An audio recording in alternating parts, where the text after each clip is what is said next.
आज हम beta gamma function के बारे में पढ़ेंगे जो कि इंटीग्रल कैलकुलस का पार्ट है और भी इसमें हम देखेंगे कि बीटा और गामा फंक्शन होते क्या है एक्चुअल में।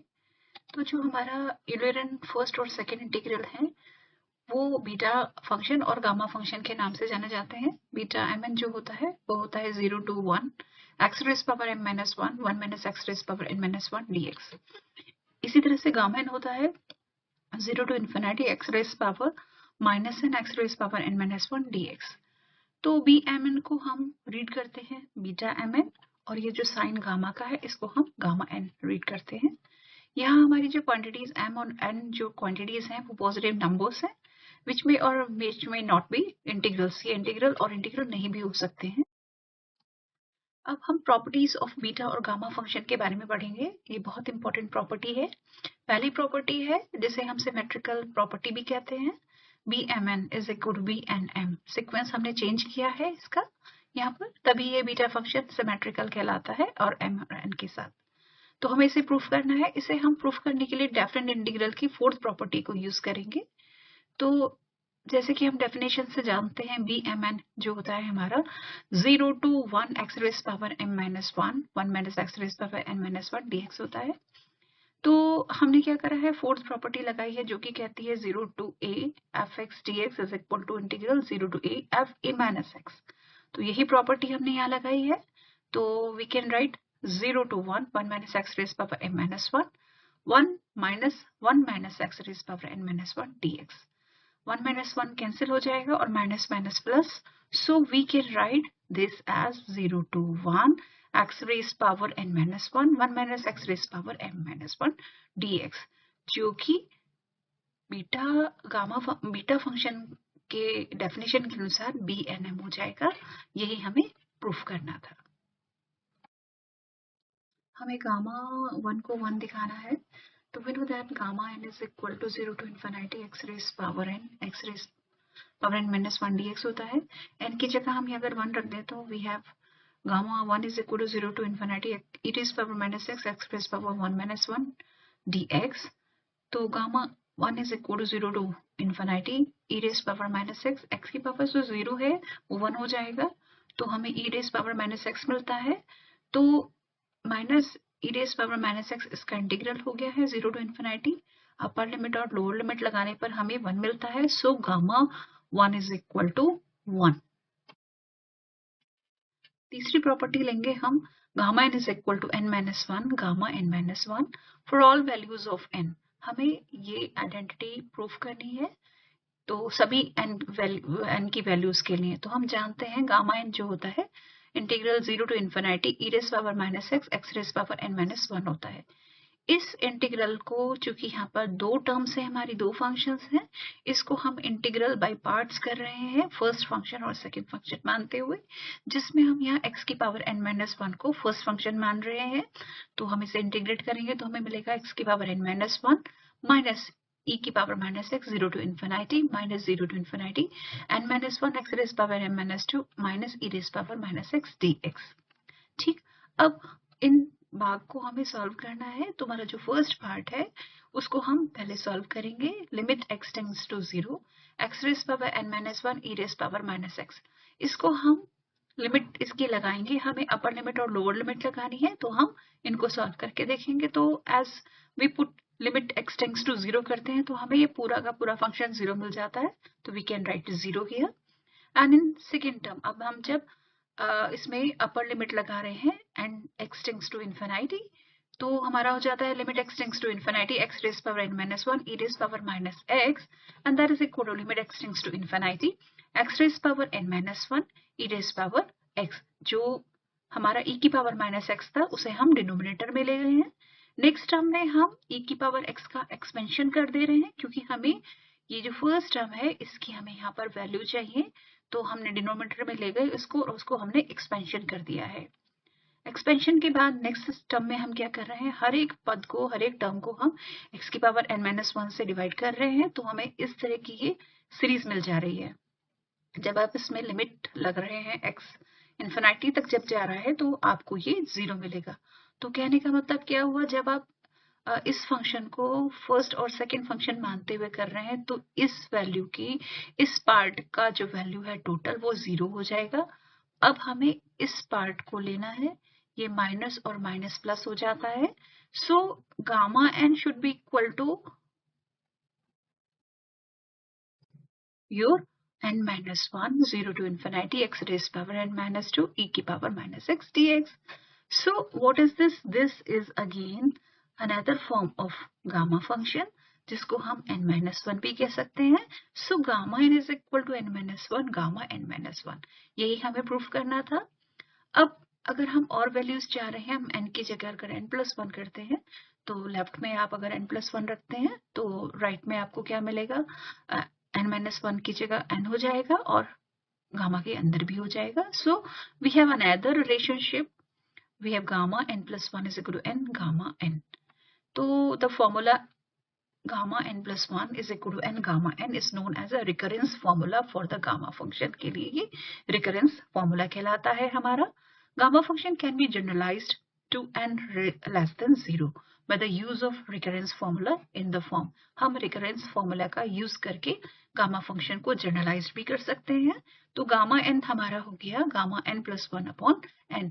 तो ये जो प्रोसेस है, ये सारा जो प्रोसेस कहलाता है वो एनालिटिक कंटिन्यूएशन कहलाता है.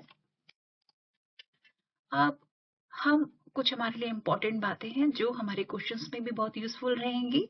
तो we can easily verify that gamma 0 is infinity and gamma minus n is minus infinity and being the positive integer. ये जो दोनों चीजें हैं हमारे क्वेश्चंस में काम आएंगी और इसे हम लर्न भी करें और हम इसे आसानी से वेरीफाई भी कर सकते हैं. अब हम प्रॉपर्टी 4 देख रहे हैं जिसमें गामा n plus 1 जो होता है वो n फैक्टोरियल के बराबर भी होता है.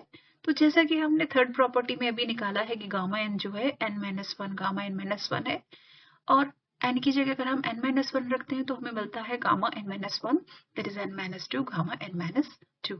इसी तरह से gamma n minus 2 is equal to n minus 1 gamma n minus 3 हो जाता है. उसी तरह से हम और भी टर्म्स ले सकते हैं. If n is a positive integer n हमारा पॉजिटिव इंटीजर है, so gamma n plus 1 is equal to n gamma n.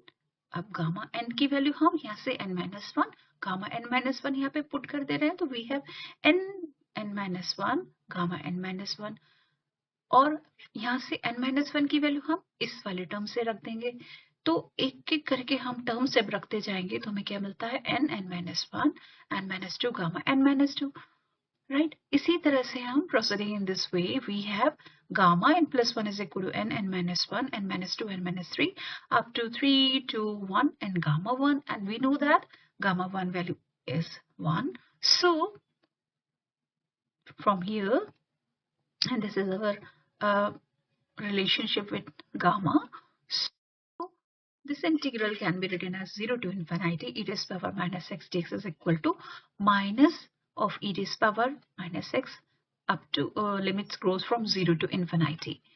तो इसको हमें सॉल्व करना है. तो you can write minus 1 upon e raise power minus x.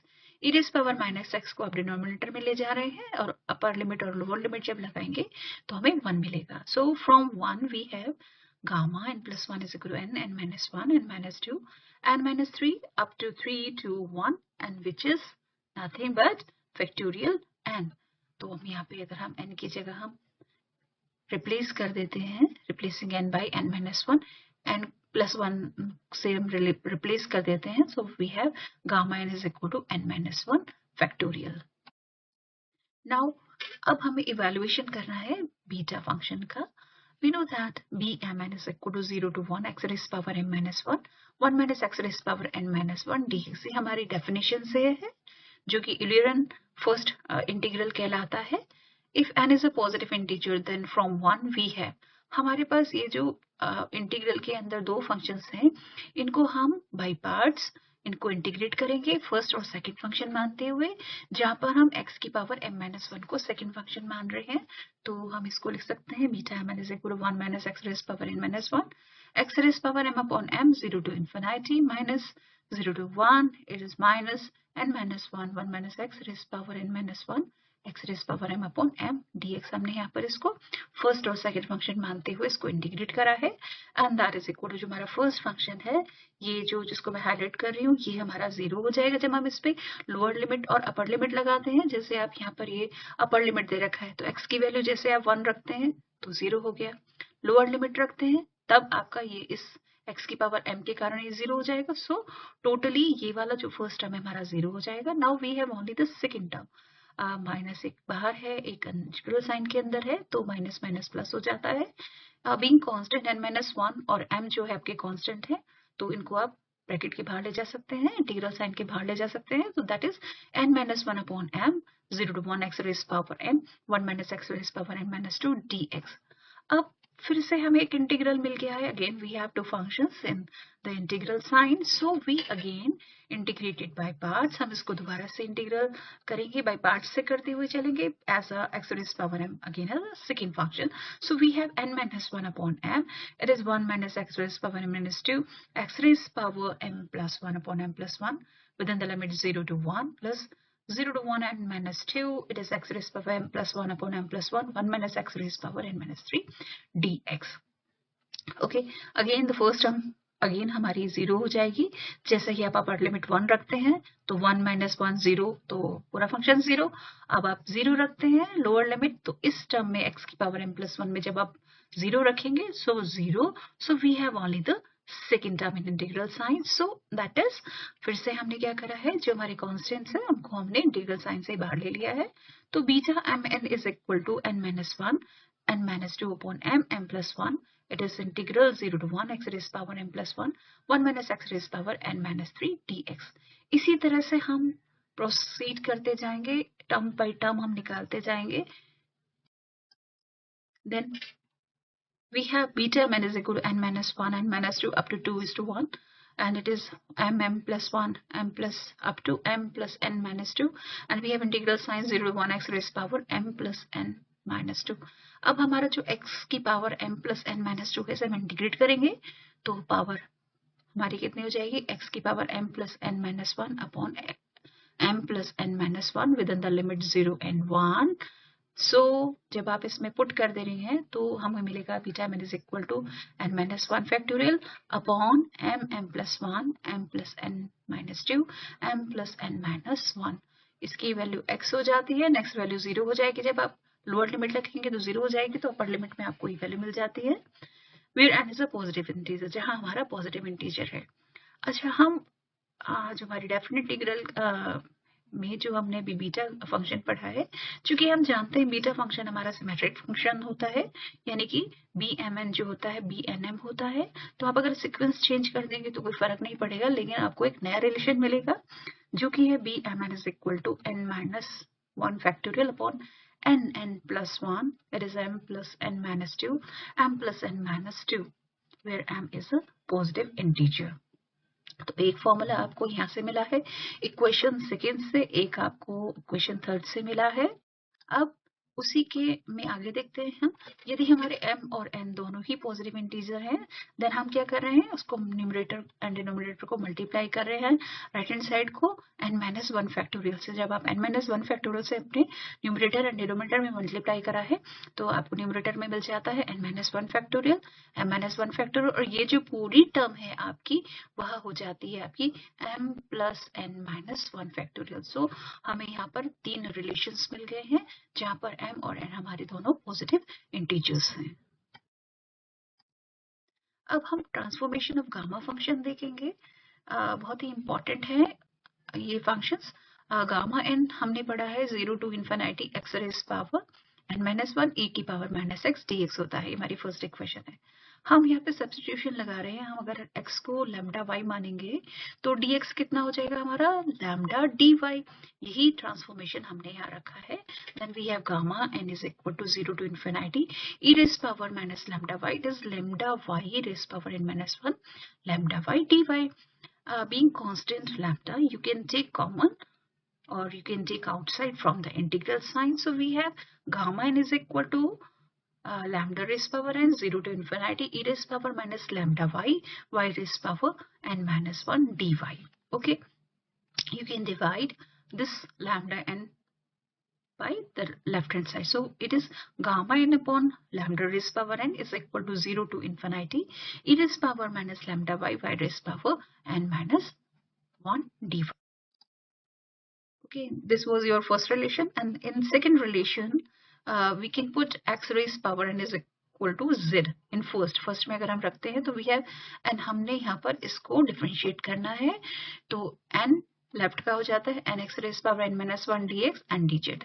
इसमें से इन दोनों रिलेशंस में से अगर हम x लेना चाहेंगे तो x will be your z raised power 1 by n. So from 1 we have gamma n is equal to 0 to infinity e raised power minus z raised power 1 by n dz, or you can take common 1 by n and you multiply it on left hand side. We have n gamma n is equal to 0 to infinity e raised power minus z 1 by n dz. So, and what is this? n gamma n is gamma n plus 1 अभी पढ़ा है हमने. So gamma n plus 1 is equal to 0 to infinity e raised power minus z raised power 1 by n dz. ये हमारा next relation था.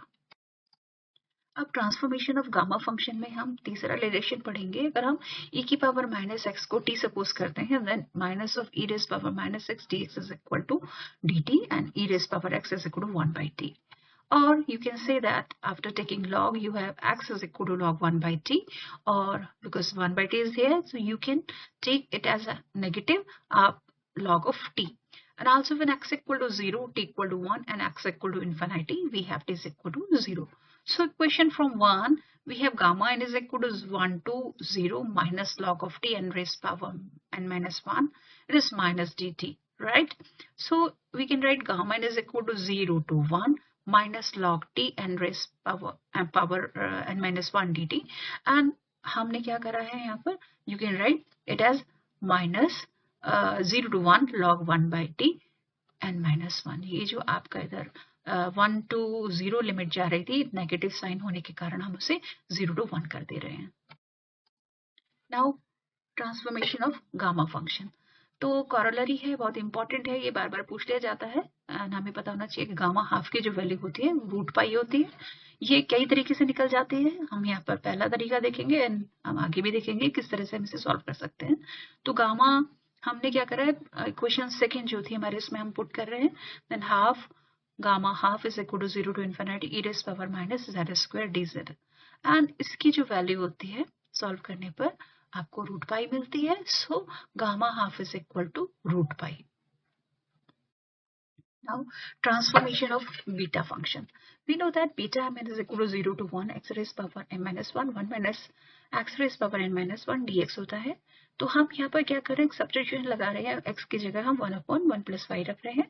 तो dx हो जाता है हमारा minus 1 plus y square and dy भी आएगा. तो 1 minus ये हमारा 1 minus x हो गया 1 minus 1 upon 1 plus y, that is y upon 1 plus y. Also when x equal to 0, y is equal to infinity, and when x equal to 1, y is equal to 0. तो limits change हो जाएंगी. तो equation 1 में आप जब value put कर दे रहे हैं तो B m n is equal to infinite to 0 1 upon 1 plus y raise power m minus 1, y upon 1 plus y raise power n minus 1 minus 1 upon 1 plus y raise power 2 dy आ गया. इसको हमने solve किया है. Denominator में सारे term हमने add कर लिए हैं तो हमें बी एम एन मिल रहा है 0 to infinity y raise power n minus 1 upon 1 plus y raised power m plus n dy. Right? Also the beta function is symmetrical. हम जानते हैं बीटा जो फंक्शन होता है हमारा सिमेट्रिकल है, माने बी एम एन हमारा बी एन एम के बराबर है. तो हम इंटरचेंज कर सकते हैं. तो B m n is equal to 0 to infinity y raise power m minus 1, it is 1 plus y raised power m plus n dy. And also we can put x is equal to sin square theta. So we have bmn is equal to 0 to pi by 2 sin theta square, and it is m minus 2 sin square theta and minus 2 sin theta cos theta d theta. So after solving you have 2 0 to pi by 2 sin square 2 m minus 2 theta cos 2 n minus 2 theta sin theta 2 d theta. So beta m is equal to 2 times 0 to pi by 2 sin raised power 2 m minus 1 theta cos raised power 2 n minus 1 theta d theta. This is our fourth equation. Now we have another part which is very important, relation between beta and gamma function. Beta और gamma function में हमें एक relation दिखाना है जो कि है to किस तरह से है to prove that b mn is equal to gamma n upon gamma m plus n, और जो कि इंटीग्रल में किसके बराबर होगा 0 to infinity y raised power n minus 1 plus y raised power m plus 1 dy. So we know that gamma n upon x raised power n is 0 to infinity e raised power minus xy y raised power n minus 1 dy, right? और we can say that gamma n is equal to इस x की power n को हम right में ले जाएंगे, चूंकि हम y के रेस्पेक्ट में इसको इंटीग्रेट कर रहे हैं तो x की पावर n कांस्टेंट हो जाता है, तो हम इसे डायरेक्ट इंटीग्रल साइन के अंदर लिख सकते हैं. So we have x raise power n e raise power minus x y y raise power n minus 1 d y, right. इसी तरह से हम जानते हैं गामा m जो होता है 0 to infinity x raise power minus x raise power m minus 1 dx होता है. हमारी जो फर्स्ट इक्वेशन है उसको हम दोनों तरफ से e की पावर माइनस x की पावर m माइनस 1 से मल्टीप्लाई कर रहे हैं, तो हमें लेफ्ट में मिलता है gamma n e raised power minus x raised power m minus 1 that is equal to 0 to infinity x raised power n e raised power minus x y raised power n minus 2 e raised power minus x raised power n minus 1 dy, और that is 0 to infinity x की जितने भी terms हैं हमने उनको common लेके एक साथ लिख दिया है, तो we can write 0 to infinity x raised power n plus m minus 1 e raised power minus x y plus 1 into y raised power n minus 1 dy, integrating both sides with respect to the x and then limits x equal to 0 to x equal to infinity तक हम दोनों को integrate करेंगे अब. So we have gamma n constant है तो हम बाहर ले सकते हैं 0 to infinity e raised power minus x raised power n minus 1 dx, that is 0 to infinity x raised power n plus m minus 1 e raised power minus x y plus 1 dx and y raised power n minus 1 dy. But we know that 0 to infinity e raised power minus x y plus 1 x raised power n minus 1 is gamma m plus n upon y plus 1 raised power n plus m. तो इसकी help से हम यहाँ पे value रख देंगे.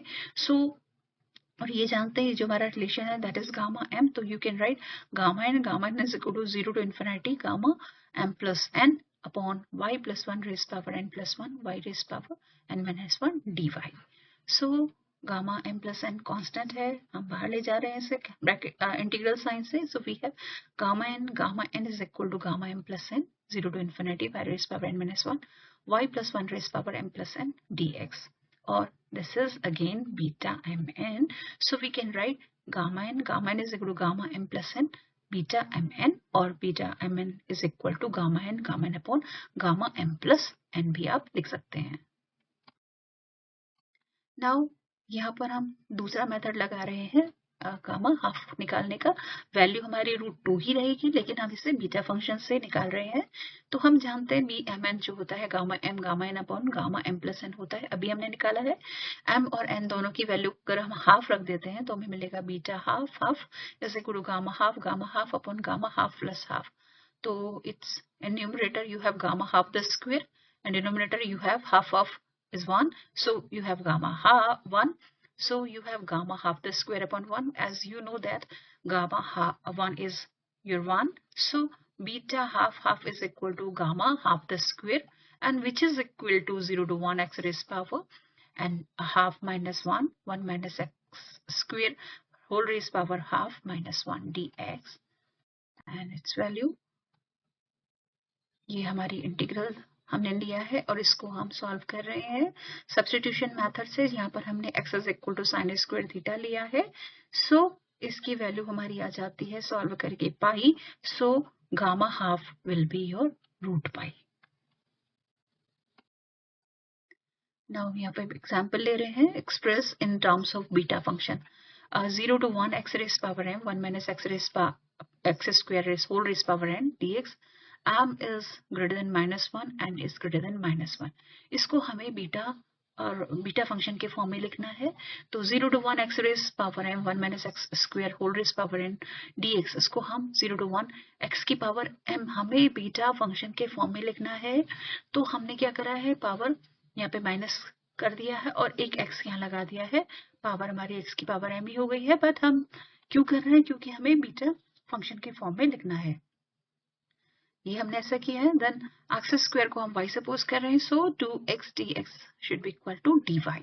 ये values put कर दे रहे हैं। We have 0 to 1 y raised power n minus 1 by 2 1 minus y raised power n dy upon 2 and that is half. हम बाहर ले रहे हैं 0 to 1 y raised power m minus 1 by 2 into 1 minus y raised power n dy। चूंकि हमें इस form में ही लाना है बीटा फंक्शन को, तो हम क्या कर रहे हैं, m plus 1 by 2 minus 1 कर देंगे और इसे 1 minus y raised power n plus 1 minus 1 कर देंगे, जो कि बीटा फंक्शन का बन गया है formula. So you can right half beta m plus 1 by 2 and it is n plus 1। ये हमारा, हमने इस इंटीग्रल को बीटा फंक्शन के फॉर्म में चेंज कर दिया है। ये हमारी कुछ बुक्स हैं, ये अच्छी किताबें हैं जिनकी हेल्प से आप और ज्यादा बीटा गामा फंक्शन के बारे में पढ़ सकते हैं। Thank you.